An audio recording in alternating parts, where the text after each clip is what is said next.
আরো বড় হবে না, তখন তুমি সবগুলো আন্ডারস্ট্যান্ডিং করতে পারবে, তখন তাদের জন্য দোয়া করবে, ঠিক আছে না, হেল্প করবে। এই জন্য কোরআন পড়াইছি। কোরআন এখানে একটা ওয়ার্ড পড়ছি আমি, ওরা তেলিল কোরআন তারতিলা। সব জিনিসের একটা সিস্টেম আছে, কোরআন শরীফের তারতিব আছে, তার সিস্টেমে তুমি পড়তে হবে, ঠিক না। এখানে দেখো أعوذ بالله من الشيطان الرجيم بسم الله الرحمن الرحيم الحمد لله رب العالمين الرحمن الرحيم مالك يوم الدين إياك نعبد وإياك نستعين اهدنا الصراط المستقيم صراط الذين أنعمت عليهم غير المغضوب عليهم ولا الضالين بسم الله الرحمن الرحيم ألف لام ميم ذلك الكتاب لا ريب فيه هدى للمتقين الذين يؤمنون بالغيب ويقيمون الصلاة ومما رزقناهم ينفقون والذين يؤمنون بما أنزل إليك وما أنزل من قبلك وبالآخرة هم يوقنون. Loud follow. ألف لام ميم ألف لام ميم ذلك الكتاب لا ريب فيه. বছরের প্রথম দিন আমার মেয়ে আলহামদুলিল্লাহ কোরআন শরীফ নিল। সবাই আমার মেয়ের জন্য দোয়া করবেন, আমার পরিবারের সবার জন্য দোয়া করবেন। হ্যালো, আসসালামু আলাইকুম সবাইকে, কেমন আছেন সবাই? আশা করি যে যেখান থেকে আমার ভিডিওটি দেখছেন আল্লাহর অশেষ রহমতে সবাই ভালো আছেন। আমিও আলহামদুলিল্লাহ আমার পরিবার নিয়ে ভালো আছি। তো নতুন বছর সবার জীবনই ভালো নিয়ে আসুক, এই দোয়াই রইল। তো নতুন বছরের নতুন কিছু খাওয়া বলতে একটা আইটেম করছি। তো এটা তো আসলে নতুন কিছুই না, এটা সবাই পছন্দ করেন এবং খুবই সহজ একটা রেসিপি। সেটা হচ্ছে ড্যাগের খিচুড়ি যেটাকে বলে আর কি, সেটা আমার অনেক খেতে মন চাইতেছে। তো কি করার, বাসায় তৈরি করে ফেললাম খিচুড়ি। আর প্রচুর ঠান্ডা, প্রচুর বাতাস, আজকে অনেক বৃষ্টি হচ্ছে। তো ভাবলাম যে আজকে খিচুড়ি রান্না করি। গরম গরম খিচুড়ি শীতের মধ্যে খেতে খুবই ভালো লাগে। তো খিচুড়িটা আমার রান্না অলরেডি হয়ে গেছে, রেসিপিটা আর বললাম না, কারণ খিচুড়ি রান্না করতে আসলে সবাই জানেন। প্রথমে আমি এখানে ডাল চাল যেগুলো আছে সেগুলো আমি তেল পেঁয়াজ তারপর হলুদ মরিচ যা যা লাগে সব হাতে মাখিয়ে খিচুড়িটা বসিয়ে দিয়েছি। তারপর গরুর মাংসটা আমি আলাদা রান্না করেছি, সেটা তো দেখতেই পেরেছেন যে আমি পরে এটা মিক্স করেছি। আর পেঁয়াজ বেরেস্তা করে তারপর তো বাগারের মতো দিয়েছি। আর লাস্টে যে ভাজা যে জিরাটা সেটা আমি অ্যাড করে দিলাম। তো খুবই মজার খিচুড়ি, আমার ভীষণ পছন্দ। আমার ঘরের তেমন একটা বেশি পছন্দ করে না এই পাতলা খিচুড়িটা, কিন্তু আমার মাঝে মাঝে খেতে মন চায় আর কি। তো যাই হোক, খিচুড়ি তো অলরেডি প্রায় কমপ্লিট। তো কার কার এমন খিচুড়ি পছন্দ, আর বিশেষ করে এমন ওয়েদারে তো এমন খিচুড়ি হলে আর কোনো কথাই নেই। তো এই যে এখন খাওয়ার জন্য একদমই কমপ্লিট। এখন খেয়ে নিব। আর দেখি যেহেতু বাইরের অবস্থা খুবই ভয়াবহ অবস্থা, মানে বাচ্চাদের নিয়ে যে বের হব, মানে যাওয়ার মতো পরিস্থিতি নাই। যে এত পরিমাণ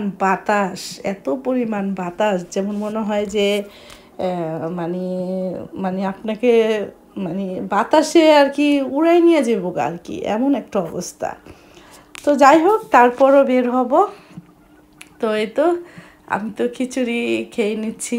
খিচুড়িটা কি বলবো, মানে এতটা মজা হবে আসলে আমি ভাবতেও পারি নাই এতটা মজা হবে।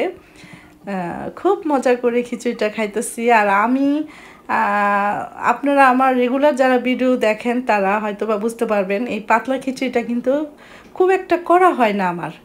তো মাঝে মাঝে আমার এরকম ওয়েদার হলে, এরকম বৃষ্টি থাকলে আমার খিচুড়ি খেতে মন চায়।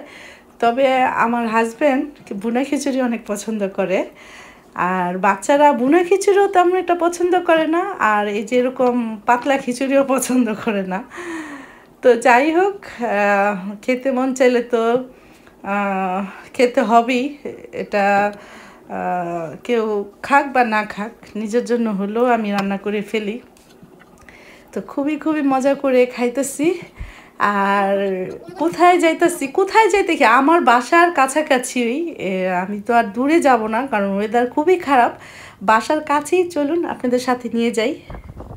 তো এই তো বাচ্চাদের নিয়ে বাইরে বের হলাম। আর ঠান্ডার কথা কি বলবো, আপনারা মানে বাতাসের সাউন্ড শুনলেই আপনারা বুঝতে পারবেন যে কী পরিমাণ বাতাস ছিল। তো ভিডিওটা আপনারা দেখুন, ভালো লাগলে অবশ্যই লাইক এবং সুন্দর কমেন্টস অবশ্যই আপনাদের কাছে আশা করি। তো ঠিক আছে, ভিডিওটি দেখতে থাকুন।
দেখেন বাসার সামনেই যদি এমন অবস্থা হয়, আর মেইন সেন্টারে লন্ডন আই যেখানে সবচেয়ে বেশি আয়োজনটা করা হয়, ওখানকার অবস্থা কেমন হতে পারে এবার বুঝে নেবেন।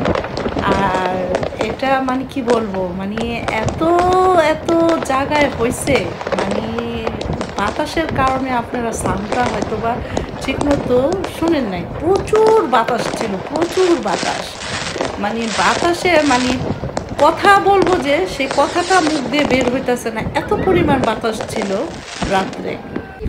তো যাই হোক, একটু সবাই মিলে একটু আনন্দ করলাম, এটাই। সবাই ভালো থাকবেন, সুস্থ থাকবেন। আজকের মতো আল্লাহ হাফেজ।